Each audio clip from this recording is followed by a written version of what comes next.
दोस्तों हमारे परिवार में बहुत सारे ऐसे लोग होते हैं जो थोड़ा सा भी मानसिक कार्य करते हैं, या यदि कोई वो बिजनेस करते हैं, या यदि वो किसी स्कूल में पढ़ने वाले छोटे से बच्चे हैं और जब वो पढ़ाई लिखाई करना शुरू करते हैं तो काम करने की शुरुआत के साथ ही या फिर पढ़ाई करने की शुरुआत के साथ ही उनको सिर में दर्द होने लगता है, स्पाइन में जलन पड़ने लगती है, यानी कि रीढ़ की हड्डी में जलन पड़ने लगती है, थकावट होने लगती है, सिर दुखने लगा। इस तरह के बहुत सारे सिम्टम्स जो हैं उन्हें देखने में आते हैं। तब ऐसी कंडीशंस के लिए होम्योपैथी में बहुत सारी दवाएं उपलब्ध होती हैं, लेकिन आज मैं उन्हीं में से एक दवा के बारे में बात करूंगा जो कि इस कंडीशन में लगभग एक स्पेसिफिक मेडिसिन के रूप में काम करती है, और उस मेडिसिन का नाम है दोस्तों पिक्रिकम एसिडम। ये एक ऐसी दवा होती है जिसके कि बहुत सारे मेंटल और फिजिकल सिम्टम्स होते हैं, लेकिन इसका जो उपयोग है खास तौर से इसकी पर्सनैलिटी के बेसिस पे किया जाता है, यानी कि पेशेंट की जो पर्सनैलिटी है वो जब पिक्रिक एसिड से पूरी मैच करती है तभी इसका उपयोग किया जाता है। तो आज मैं उसी पर्सनैलिटी और उन्हीं सिम्टम्स के बारे में आपको बताऊंगा कि किस तरह से हम पिक्रिक एसिड का यूज़ कर सकते हैं। तो चलिए दोस्तों शुरू करते हैं। सबसे पहले मैं आपको बता दूं कि जैसा वीडियो की शुरुआत में मैंने आपको बताया था कि पिक्रिकम एसिडम का जो पेशेंट होता है वो खास तौर से जब भी कोई मानसिक काम करता है, या फिर जब भी यदि कोई वो बच्चा है और उसने पढ़ाई लिखाई करना शुरू की है, जैसे कि वो स्कूल से आया, पढ़ने के लिए बैठा है, तो अचानक से उसका सिर दुखने लगेगा। स्कूल गया है, स्कूल में जाते ही उसका फर्स्ट जो है लेक्चर अटेंड किया उसने और उसका एकदम से सिर दुखने लगेगा, उसको एकदम से थकान का अनुभव होने लगेगा, मानसिक रूप से बड़ी थकावट होने लगेगी, आंखों में उसके दर्द होने लगेगा, और खास तौर से जो सबसे प्रमुख सिम्टम होगा वो होगा कि उसकी रीढ़ की हड्डी यानी कि उसके स्पाइनल कॉर्ड और उसके आसपास के एरियाज में जलन पड़ने लगती है। तो ये पिक्रिकम एसिडम का बहुत ही एक खास सिम्टम होता है। हालांकि मानसिक थकावट और इस तरह के दूसरे सिम्टम्स के लिए होम्योपैथी में lycopodium, phosphorus, acid phos, gelsemium, इस तरह की और भी बहुत सी दवाएं यूज़ की जाती हैं, लेकिन पिक्रिक एसिड का जो खास सिम्टम है वो ये है कि इसकी रीढ़ की हड्डी में जलन पड़ने लगती है। तो पेशेंट में यदि ये सिम्टम मिलता है तब हम उस कंडीशन में पिक्रिक एसिड का यूज़ कर सकते हैं। इसका दूसरा सबसे प्रमुख सिम्टम होता है दोस्तों थकावट। ये जो व्यक्ति होता है ये हर समय अपने आप को थका हुआ महसूस करता है। फॉस्फोरिक एसिड के केस में भी मैंने आपको बताया था कि वहाँ पे भी पेशेंट जो है उसके अंदर की बिल्कुल जीवनी शक्ति खत्म हो जाती है। ठीक वैसी ही जीवनी शक्ति जो होती है वो पिक्रिक एसिड के केस में भी खत्म हो जाती है। और यदि हमें दोनों को डिफ्रेंशिएट करना हो तो सबसे अच्छा तरीका है उसकी रीढ़ की हड्डी में जलन यदि है तो पिक्रिक एसिड देना है, और यदि रीढ़ की हड्डी में जलन नहीं है तो फिर हमें एसिड फॉस देना है। तो इस तरह से हम दोनों मेडिसिन में डिफ्रेंशिएट कर सकते हैं। ये जो पेशेंट होता है ये इतना ज़्यादा थका हुआ होता है कि इसकी आंखें भी नहीं खुलती हैं, और ऐसा लगता है कि पेशेंट को पता नहीं कितनी सारी कमजोरी उसके शरीर में है। तो पिक्रिक एसिड का यूज़ हम इस कंडीशन में कर सकते हैं। इसके अलावा इसका खास सिम्टम होता है कि ये जो रोगी होता है वो बहुत ही ज़्यादा गर्म प्रकृति का होता है, इसलिए उसे गर्मी बिल्कुल सहन नहीं होती। ठंडी हवा में और ठंड के मौसम में उसे बड़ा आराम मिलता है। दिन की गर्मी भी उसे सहन नहीं होती, यानी कि दिन में यदि नॉर्मल टेम्परेचर भी है तो भी उसको वो सहन नहीं होता है। रात में उसे जब माहौल थोड़ा सा ठंडा हो जाता है, मौसम थोड़ा सा ठंडा होता है, तब उसे बड़ा आराम मिलता है।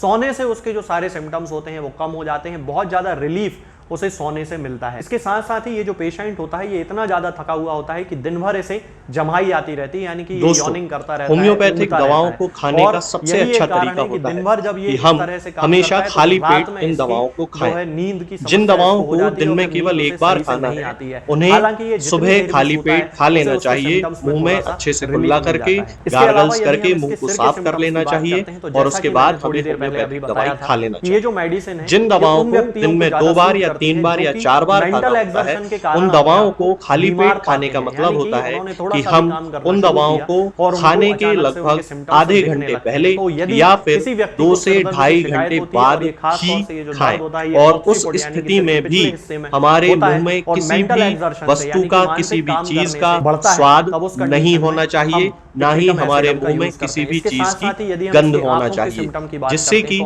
ये होम्योपैथिक दवाएं हमारे शरीर पर बहुत अच्छे तरीके से काम कर सकती है। तो हमें हमेशा ये ध्यान रखना है कि जब भी हम होम्योपैथिक दवा खाएं हमेशा खाली पेट खाएं, और हमारे मुंह में किसी भी चीज का स्वाद या किसी भी चीज की स्मेल ना हो।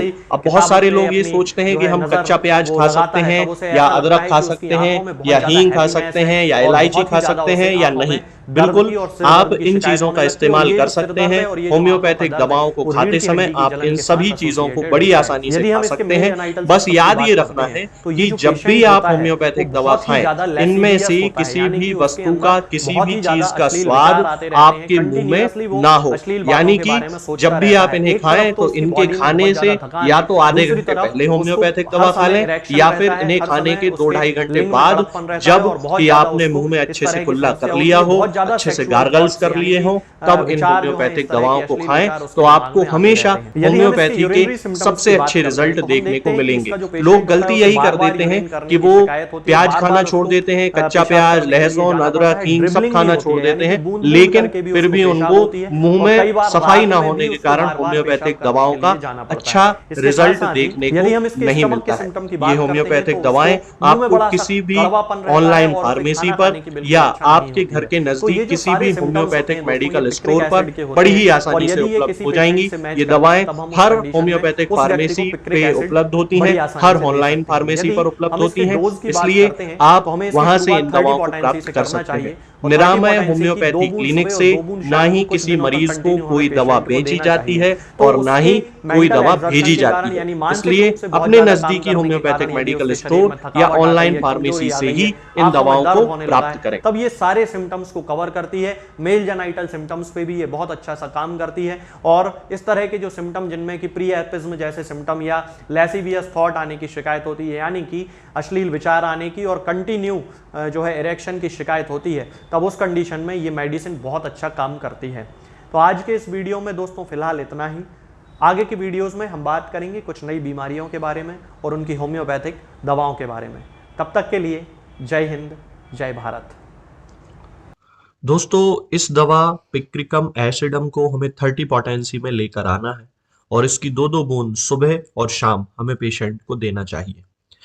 ध्यान हमेशा हमें ये रखना है कि दवा जब भी हम किसी पेशेंट को दें तो पेशेंट ने लगभग आधे 1 घंटे पहले कुछ खाया ना हो, ये हमें विशेष ध्यान रखना है। और यदि कभी ऐसा हो गया है कि पेशेंट कुछ खा चुका है तो फिर हमें खाना खाने के या उसने जो भी खाया या पिया है उसके लगभग 2 से 2.5 घंटे बाद दवा देना चाहिए, जिससे कि दवा अपना पूरा प्रभाव दिखाती है। होम्योपैथिक दवाओं में सभी का यूज करते समय हमें इन 2 चीजों का ध्यान जरूर रखना चाहिए। ये जो दवा है ये किसी भी होम्योपैथिक मेडिकल स्टोर पे आपको बड़ी आसानी से मिल जाएगी, या फिर आप इसे ऑनलाइन फार्मेसी से भी मंगा सकते हैं। लेकिन हमारे यहाँ से किसी भी पेशेंट को कोई दवा ना बेची जाती है और ना ही भेजी जाती है। इसलिए यदि आप ये दवा प्राप्त करना चाहते हैं तो किसी भी अपने नजदीकी होम्योपैथिक मेडिकल स्टोर या होम्योपैथिक फार्मेसी या फिर ऑनलाइन फार्मेसी पर ही संपर्क करें। दोस्तों, होम्योपैथिक दवाओं को खाने का सबसे अच्छा तरीका होता है कि हम हमेशा खाली पेट इन दवाओं को खाएं। जिन दवाओं को दिन में केवल एक बार खाना है उन्हें सुबह खाली पेट खा लेना चाहिए, मुंह में अच्छे से कुल्ला करके, गार्गल्स करके मुंह को साफ कर लेना चाहिए और उसके बाद हमें होम्योपैथिक दवाई खा लेना चाहिए। जिन दवाओं को दिन में 2 बार या 3 बार या 4 बार खाना होता है, उन दवाओं को खाली पेट खाने का मतलब होता है कि हम उन दवाओं को खाने के लगभग आधे घंटे पहले या फिर 2 से 2.5 घंटे बाद ही खाएं। और उस स्थिति में भी हमारे मुंह में किसी भी वस्तु का, किसी भी चीज का स्वाद नहीं होना चाहिए, ना ही हमारे मुंह में किसी भी चीज की गंध होना चाहिए, जिससे कि ये होम्योपैथिक दवाएं हमारे शरीर पर बहुत अच्छे तरीके से काम कर सकती हैं।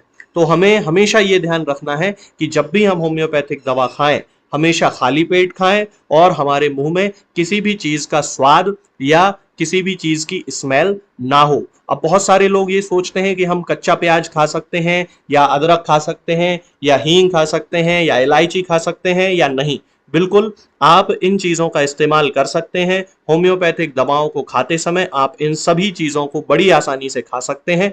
बस याद ये रखना है कि जब भी आप होम्योपैथिक दवा खाएं, इनमें से किसी भी वस्तु का, किसी भी चीज का स्वाद आपके मुंह में ना हो। यानी कि जब भी आप इन्हें खाएं तो इनके खाने से या तो आधे घंटे पहले होम्योपैथिक दवा खा लें या फिर इन्हें खाने के 2-2.5 घंटे बाद, जब कि आपने मुंह में अच्छे से कुल्ला कर लिया हो, अच्छे से गार्गल्स कर लिए हो, तब इन होम्योपैथिक दवाओं को खाएं। तो आपको हमेशा होम्योपैथी के सबसे अच्छे रिजल्ट देखने को मिलेंगे। लोग गलती यही कर देते हैं, कोई दवा बेची जाती है और ना ही कोई दवा भेजी जाती है। इसलिए अपने नजदीकी होम्योपैथिक मेडिकल स्टोर या ऑनलाइन फार्मेसी से ही इन दवाओं को प्राप्त करें।